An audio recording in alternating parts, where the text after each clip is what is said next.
How to create a parallax scrolling effect in Wix Studio.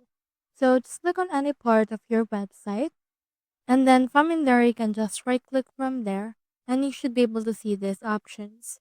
So what we can do is you can see this background scroll effects. So head over and then click on that. Now in here you can see the scroll effect option. Here's the parallax. Just click on this parallax option right here. And when you close this, let's try to see what it will look like. So it will actually appear once you have reviewed it. So you can just head over and apply it in any particular part of the pages you want it added.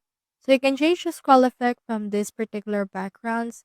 Just head over and choose one that you want to use. Right click as well. Click on background scroll effects and then choose the background. Now for this one, you can click on this preview right here in order to see what your background scroll effect will look like after that. So let's just wait for this. And here's a preview. So let's try to scroll down, and as you can see, here's the parallax effect, shaking effect. So that's how you create the parallax scrolling effect in Wix Studio. Hope you helped.